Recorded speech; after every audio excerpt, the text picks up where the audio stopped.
আসসালামু আলাইকুম এভরিওয়ান। দুষ্টু বউ ইরাবতী গল্পের 3 নম্বর পার্ট নিয়ে চলে আসলাম। তো বেশি কথা না বলে চলুন গল্প শুরু করা যাক। পরের দিন সকালে রিমি আগে ঘুম থেকে উঠে শাওয়ার নিয়ে হালকা একটু সেজে পরিপাটি হয়ে নিল আজকে আব্বু আম্মু আর জান্নাত খালামণির বাসায় যাবে বলে। আমার ভয় করে, কারণ আব্বু আম্মু না থাকলে রিমি আমাকে রান্না করতে পাঠাবে। যাই হোক, আজকে সবকিছু স্বাভাবিক। নাস্তা সেরে টিফিন নিয়ে অফিস চলে আসলাম। অফিসের সব কাজ এখন আমার আয়ত্তে চলে আসছে, তাই আব্বু রিল্যাক্স মুডে আছে। তাই সবাই বেড়াতে যাচ্ছে, আমিও যেতাম, কিন্তু বাসা নাকি একেবারে ফাঁকা করে যাওয়া যাবে না। তার উপরে কারখানায় না গেলে তো কাজ কাম লাটে উঠবে। দুপুরের খাবার খেয়ে নিয়েছি, ফোন দিলাম বাসায়। টুংটুং করে ফোন বাজলো। হ্যালো ভাইয়া। কিরে, ফোন তোর কাছে কেন? তোর ভাবি কই? ভাবি থালা বাসন পরিষ্কার করছে। সবাই খাইছে? হ্যাঁ, ফোনটা তোর ভাবির কাছে দে। হ্যালো, আব্বু আম্মু কি বের হয়েছে? না, একটু পরে বেরোবে। খাইছো তুমি? তুমি খাইছো? এই শোনো, আজকে আসার সময় ফুচকা আর ফুল নিয়ে আসবা। ওকে, মনে থাকবে তো? থাকবে। না আনলে 12টা বাজাবো। এখন এখন রাখো, অনেক কাজ আছে। আব্বু নেই, তাই একা একা সব সামাল দিতে গিয়ে একটু হিমশিম খাচ্ছি। যত যাচ্ছি দ্রুত বাসায় যাব, ততই ভেজাল হয়ে যাচ্ছে। উফ, কাজ যেন শেষে করতে করতে 8:30 বেজে গেল। তাড়াহুড়ো করে গাড়ি নিয়ে বাসায় চলে আসলাম। কলিং বেল বাজাতেই ও দরজা খুলে দিল। মনে হয় আমারই অপেক্ষা করছে। রাগে চোখে তাকালো ও, বলল, আনুনি কি দুপুরে কি বলেছিলাম? এই রে, মনে নাই। মনে থাকবে কেমনে? আমি কি কারো কিছু হই নাকি? আচ্ছা, কালকে এনে দিব।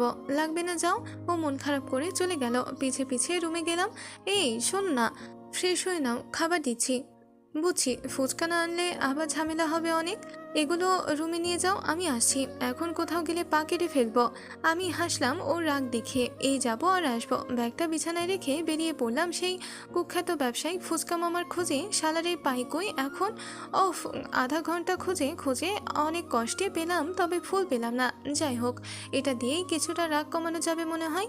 বাসায় এসে দরজায় বেল বাজাতেই সাথে সাথেই খুলে দিল। আমি বুঝলাম না, ও কি এখানেই দাঁড়িয়ে ছিল নাকি? কয়টা বাজে? এই তো 10টার একটু বেশি। যেতে না করেছিলাম না? চলে আসছি তো, নাও। নিল না, দরজাটা ধপাস করে বন্ধ করে দিল। একটু চমকে উঠলাম, কারণ ওর রাগ উঠলেও দরজা ধপাস করেই বন্ধ করে রাগ দেখায় কিছু বললাম না। ফুচকাগুলো টেবিলে রেখে সিঁড়ি দিয়ে রুমে উঠছি। উফ, পাগুলো অনেক ক্লান্ত, হাঁটতেই মন যাচ্ছে না। টায়ার্ডনেস মনে হয় এটাকেই বলে। তাড়াতাড়ি ফ্রেশ হয়ে আসো, খিদা লাগছে। রিমি ঝাঁঝালো কণ্ঠ শুনে ক্লান্তিরা সব ভয়ে পালালো। ঝটপট শাওয়ার নিয়ে কাপড় পরে নিচে চলে আসলাম। পরিবেশটা অনেক শান্ত, চুপচাপ খাচ্ছি। গাধা চিনো? না, তবে নাম শুনেছি। গাধাকে নাকি পরিষ্কার পানি দিলে খাই না, শোলা করে খাই। মানে?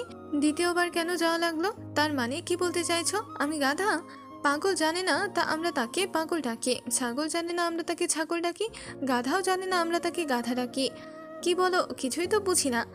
হাসলে মুখে বাড়ি মারবো। তারপর চুপচাপ খেয়ে রুমে চলে আসলাম। ঘুম পাচ্ছে একটু পরও খাবার টেবিল গুছিয়ে রুমে আসলো। ড্রেসিং টেবিলে বসলো সাজতে। এখন আর রাগী মনে হচ্ছে না। ও দেখতে যেমন রিয়াক্ট করে, মনটা কিন্তু ঠিক তেমন না। কিন্তু আমার প্রচুর ঘুম পাচ্ছে। ও হাতের মুঠোয় এক গাদা মেকআপ ব্রাশ নিয়ে আমায় শেখাচ্ছে কোনটার নাম কি। প্রথমে একটা মোটা দামি বাদামি সুতোর ব্রাশ দেখিয়ে জিজ্ঞেস করলো, বলো দেখি, এটা এই ব্রাশ দিয়ে কি করে? আমার এসব বিষয়ে তেমন কোনো জ্ঞান নেই, আগ্রহও নেই বললে চলে। এই মুহূর্তে আমার সমস্ত আগ্রহ ঘুমানোর। কোলবালিশ চাপটে ধরে নির্বিঘ্নে একটা ঘুম দেব। এক ঘুমে সকাল, কিন্তু এই মুহূর্তে ঘুমানো যাচ্ছে না। মেকআপ করার ব্রাশের নাম শিখতে হচ্ছে। রিমি বিরক্ত নিয়ে আবার বলল, এত কি ভাবছো, বলোই না দেখি এটা কি করার ব্রাশ। আমি ঘুম ঘুম চোখে বললাম, এটা মেকআপ করার ব্রাশ। বিরক্তিতে নাক মুখ কুচু করে রিমি বলল, এখানে সবগুলোই মেকআপের ব্রাশ, কোনোটা দাঁত মাজা ব্রাশ না। স্পেসিফিক ভাবে বলতে হবে, চিনে রাখো। এটা হচ্ছে পাউডার দেওয়ার ব্রাশ। আমি প্রচন্ড আগ্রহী মুখ করে বললাম, ও বেশ তো। মনে মনে ভাবতে লাগলাম, পাউডার আবার ব্রাশ হোক, আর কমোড সাফ করার ব্রাশ হোক, এইসব আমায় শেখানোর কি আছে? এটা কি আমার দরকারি? কমোড সাফ করার ব্রাশ হলেও তো তা দরকারি লাগতো, কিন্তু পাউডার মাখার ব্রাশ দেখে আমি কি করব? তাও এত রাতে? মন জুড়ে প্রচণ্ড বিরক্তি, অথচ মুখে হাসি হাসি করে তাকিয়ে থাকতে হচ্ছে। অযথা এত রাতের বেলা রিস্ক নেওয়া যাবে না, যেমন চলছে চলতে দেওয়া ভালো। এরপর হাতে আরেকটা তুলনামূলক চ্যাপ্টা কিন্তু প্রায় একই ধাঁচে নিচে ব্রাশ নিয়ে বউ প্রশ্ন করলো, দেখি বলো তো এটা কিসের? আমি হাসি হাসি মুখ করে পাল্টা প্রশ্ন করলাম, ফেস পাউডারের। রিমি চোখ শুরু করে আমার দিকে তাকিয়ে বলল, এটা ব্লাশের জন্য ব্রাশ, ফেস পাউডারের ছিল আগেরটা। আমি জানি না ব্লাশ মানে কি বোঝাচ্ছে, হয়তো গালে লালচে লালচে আভা করার টেকনিকটা ব্লাশ নাও হতে পারে। সঠিকটা জিজ্ঞেস করতে ভয় লাগছে। কেমিস্ট্রি ক্লাসে রাসায়নিকের নাম না বুঝলেও ভয় জিজ্ঞেস করতে পারতাম না, স্যার সোডিয়াম স্টিয়ারেটের জিনিসটা কি? এখন এসে সেই একই অনুভূতিটা হচ্ছে। আরেকটা ব্রাশ বের করে চেন আছে, এটা হলো ফাউন্ডেশনের ব্রাশ, এটা হলো হাইলাইটার, এইটা কন্টুনো, এটা কন্টুর, আর এইটা আইশ্যাডো। আমি শুধু মাথা নেড়ে যাচ্ছি, ভান করছি যেন সব একেবারে মুখস্থ হয়ে যাচ্ছে। আমার কাছে সব ব্রাশই একই লাগছে। কেন একই ব্রাশ দিয়ে এইসব করা যাবে না? কেন প্রতিটা বিষয়ে আলাদা আলাদা ব্রাশ লাগবে তা প্রশ্ন করার যাবে না, না হলে খবর করে ছাড়বে আমার কাছে সব ব্রাশই একই লাগছে, কেন একই ব্রাশ দিয়ে সব করা যাবে না? প্রতিটা কাজই প্রতিটা বিষয়ে আলাদা ব্রাশ লাগবে তা প্রশ্ন করা যাবে না। প্রশ্ন করলেই চাকরি তো থাকবে, কিন্তু ঘরে বউ থাকবে না। রিমি বলে উঠল, শোনো, আমি জানি তুমি মনে মনে ভাবছো এত এত রকমের ব্রাশ কেন, তাই তো এই যে মেকআপ করা হয়, এটা কিন্তু এক ধরনের আর্টিস্টরা দেখো না আঁকার জন্য কত রকমের তুলিতে রং মাখায়, এসব হলো মেকআপের এক তুলি, বুঝলে? আমি খুশি খুশি মুখ করে বললাম, হ্যাঁ বুঝেছি, আজ অনেক কিছু শিখলাম, এখন ঘুমাই, ঘুম পাচ্ছে। কেন এখন ঘুমাবে? আমি বুঝেছি ও কি বলতে চাইছে। মেয়ে মানুষের কথা কি আর বলবো, উঠে গিয়ে ওর কপালে একটা চুমু দিলাম। ও বুকের মাঝে মাথা রেখে থাকলো, মনে হয় কয়েক যুগ পরে একটা নিরাপদ আশ্রয় পেয়েছে। রেখে, তুমি কবে বুঝবে আমায়? মনে মনে বুঝি বলে তো এত কিছু হাসি মুখে হজম করি। আমি এমনই, একটু বোকা, একটু না সবটাই। ঘুমাবে না? ঘুম পাড়িয়ে দাও সকালে। এই যাও নাস্তা বানাও। হুম, কিছু বলেছি? আমি পারবো না। কি না? কি আজব, হঠাৎ করে এমন রুদ্রমূর্তি রূপ কেমনে ধরো? কি বললা? কিছু না, সব সময় তো আমিই বানাই, একদিন বানিয়ে দেখো কেমন মজা। ছুটির দিনটাও অশান্তি করে দিলা। কি বললা? আরেকবার বলো দেখি। আমি ওয়াশরুমে ঢুকে গেলাম, ফ্রেশ হয়ে কিচেনে গেলাম চা বানাতে, কিন্তু চায়ে কি লবণ দেয় নাকি দেয় না কনফিউজ হয়ে আছি। ধ্যাত, চা বানাতে হবে না, রুটি বানাচ্ছি, হয়ে যাচ্ছে। মানচিত্র ভাজতে গেলাম, একদিকে হয় আরেকদিকে পুড়ে যায়, আবার আরেকদিকে কাঁচাই থাকে। রাতের তরকারি ছিল, গরম করে টেবিলে রাখলাম, নিয়ে একটু পর ও আসলো। দুজনেই খেতে বসলাম, কিন্তু আমার বানানো রুটি দেখে আমার খাওয়ার ইচ্ছেগুলো অসহায় হয়ে পালিয়ে যাচ্ছে। ইচ্ছেগুলো মুঠো করে ধরতে চাইলাম, কিন্তু পারলাম না। এদিকে রিমি হাসছে, তোমায় দিয়ে কিচ্ছু হবে না, এগুলো কি খাবে নাকি আমি বানিয়ে আনবো? ফেলবো কেন, কষ্ট করে বানাইছি। মুখে দিয়ে বুঝলাম লবণ দেওয়া হয়নি, থাকুক, ফেলেই দিই। কেন, খাও না, ইনসাল্ট করছো? হাদারাম, রুটিও বানাতে পারে না। ও কিচেনে গেল, আমি টেবিলে বসেই রইলাম। কিছুক্ষণ পর ও রুটি সেকে আনলো। নাও খেয়ে দেখো তো, কোন দিক দিয়ে হয়নি, পুড়ছে কিনা, লবণ ঠিক আছে কিনা। হয়েছে, রুটি বানানো কি এমন মহান কাজ? বেলুন দিয়ে বললেই তো হয়ে যায়। কই পারলে না তো তখন? 10 মিনিটে যে কি এমন বড় কাজটা করে ফেলেছো না? ও হয়েছে, পারো না তো কি আর বলবা? হার তো মানবে না, বিকেলে একটু ঘুরতে নিবা? না, নিব না। ও আচ্ছা। ওর হাসি মুখটা কালো হয়ে গেল। তুমি রুমে যাও, আমি রান্না করছি। কাকে জানি ফোন করলো। নাস্তা শেষ করে বাইরে চলে আসলাম। অনেক দিন ধরে সিগারেট আর চা খাওয়া হয় না। দোকান থেকে এক কাপ রং চা আর একটা সিগারেট নিলাম। বাসায় তো খেতে পারি না, তাই বাইরে লুকিয়ে খেতে হয়। হারামি বন্ধুগুলো আসলো। একটু পর সবাই চা সিগারেট খাচ্ছিলাম। হঠাৎ দুটো পরী হেঁটে যেতে দেখলাম। ওয়াও, পুরোই হট, টাচ করলেই মনে হয় জ্বলে পুড়ে ছারখার হয়ে যাবে। পারফিউমের কি সেন্ট! ওরা যাওয়ার সাথে সাথে পিছে পিছে আমাদের মনগুলোও নিয়ে চলে যাচ্ছে। মামা দেখছিস কি জলদি আই, এই জিনিস আমার লাগবেই, বলেই হাত টান দিল। জয় আগে আগে চলে যাচ্ছে। আমি 4 কাপ রেখে কোনো মতে চলে আসলাম ওদের সাথে বিল পে করে দিব। কিন্তু কে জানতো ওদের পাল্লায় পড়ে আমার ভবিষ্যতের বিপদ নিজেই আমি ডেকে আনছি। জয় গান গাইছে আর হেঁটে চলেছে। আসিফ আর জয় শার্টের কলার তুলে চুলের হাত বুলিয়ে দিয়ে হিরো হিরো স্টাইল করছে। তাহলে আমি বাদ থাকবো কেন? আমি তো দেখতে অনেক স্মার্ট। আমিও স্টাইল করলাম। মেয়ে দুটো মাঝে মাঝে আর চোখে তাকাচ্ছে আর জোরে হাঁটছে। এ কি, ওরা তো আমাদের বাসায় ঢুকছে। আস্তাক ফিরুল্লাহ রাব্বি মিন কুল্লি জাম্বি উতুবি ইল্লাহি লা হাওলা ওয়ালা কুওয়াতা ইল্লা বিল্লাহ আলিউল আজিম। আসিফ সোজা পিছে পিছে ঢুকে গেল। ভাবি, ও ভাবি। রিমি ওর বান্ধবীদের বুকে জড়িয়ে নিচ্ছে এমন সময় আসিফের জন্য ডাকাডাকি। কি হয়েছে ভাবি? ইয়াসিন ভাই কই? বাসায় নাই বুঝি? না, আধা ঘন্টা আগে বাইরে গেছে। ও ভাবি, একটু পানি খাওয়াও তো। এখানে কি পানি খেতে আসছো নাকি অন্য কিছু? না মানে হয়েছে কি ভাবি? থাকার বলতে হবে না। রিমি ওর বান্ধবীদের সোফায় বসতে বললো। ওরা কিছু বলছে না, শুধু চোখ রাঙাচ্ছে। এতে আসিফ আরো উৎসাহ পাচ্ছে। এই নাও পানি খাও আর সোজা চলে যাও। আসিফ পানি খাচ্ছে। আসিফ বলল, আহ ভাবি, চাইলাম পানি, দিলেন শরবত, মনটা খুশিতে ভরে গেল। কই না তো, পানি তো দিলাম। বান্ধবীরা রাগে ফুলছে আর ওর লুচ্চামি দেখে। ভাবি, আরেক গ্লাস পানি দেন। আপনার হাতের পানিও শরবত মনে হয়।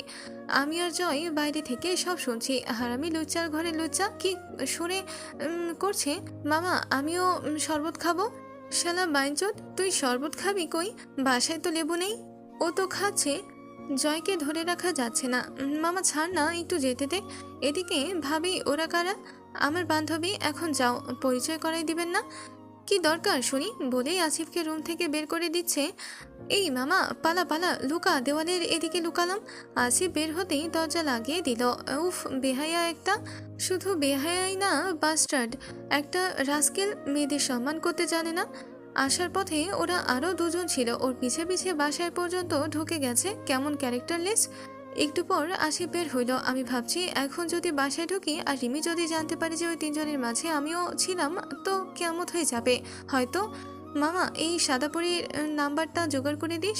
মামা, আমার ওই খাটুটা। মনে মনে রিমি যদি জানতে পারে তোদের সাথে আমিও ছিলাম, ও কি যে করবে ভাবতেও পারছি না। এই মামা, কি ভাবিস? ভাই, এখান থেকে ভাগ, আজকে বাসায় যাওয়া যাবে না। চল মামা, বের হইলে আবার পিছে পিছে যাব। তোরা কি জানিস ও যে তোদের ভাবি ছোট বোন? তাহলে তো আর কোনো সমস্যাই নাই। 11টা, সাড়ে 11টা বাজে, তিনজনে রাস্তায় হাঁটছি। মামা, আজকে পার্টি হবে, ট্রিট আমি দিব।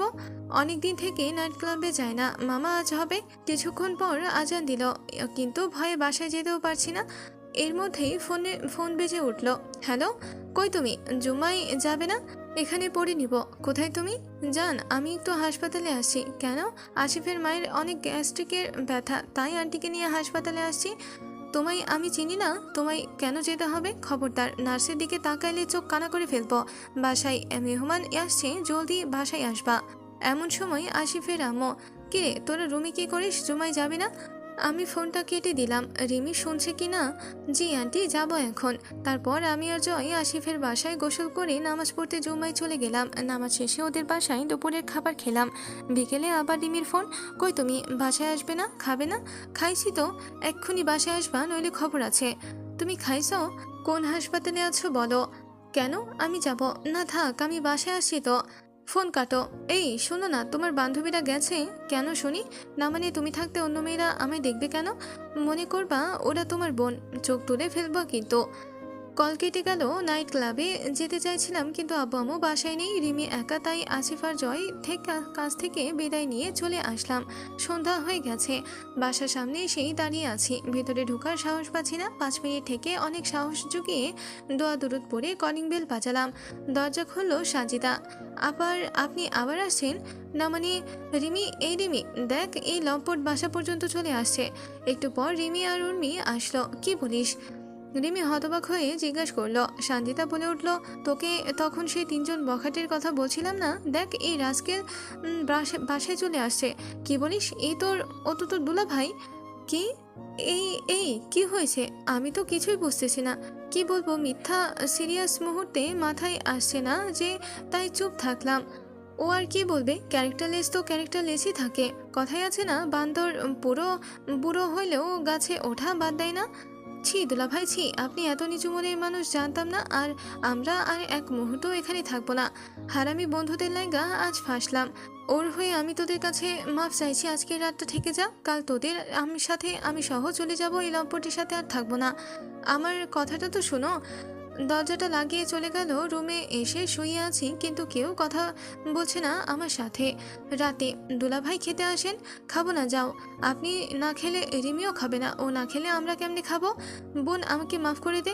আমাকে তখন আসিফ নিয়ে আসছিল। আরে দুলাভাই মাফ চাওয়ার কি আছে, আসেন বলে হাত ধরে টেনে খাবার টেবিলে নিয়ে আসলো।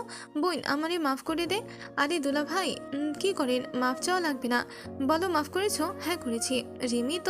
রিমি তাও কোনো কথা বললো না, চুপচাপ সবার প্লেটে ভাত দিয়ে নিজে ভাত নিল। খেতে মন চাইছিল না তাও খেলাম। ওদের আলাদা রুমে ঘুমাতে দিয়ে রিমি এসে আমার পাশে শুইল। এই শোনো না, আই এম সরি। ছুবে না আমায়, সরি বলছি তো। আমি কোনো চরিত্রহীনের সাথে থাকতে চাই না। কেমনে পারলা এমন করতে? একবারও আমার কথা মনে পড়লো না? ভুল হয়ে গেছে, মাফ করে দাও না। আমার ভালোবাসার বিশ্বাসের এই মূল্য দিলে? তোমাকে এতটা বিশ্বাস করতাম, আর সেই তুমি। আমি কালকে চলে যাব, আর 2 মাস পর ডিভোর্স দিয়ে দিব। ও কাছে হিচকি দিয়ে গায়ে ধরলে হাত ছিটকে দূরে ফেলে দিচ্ছে। সত্যি আমি অনেক বড় ভুল করেছি। আজকের গল্পটি এ পর্যন্তই শেষ হয়ে গেল। পরবর্তী পার্ট পেতে অবশ্যই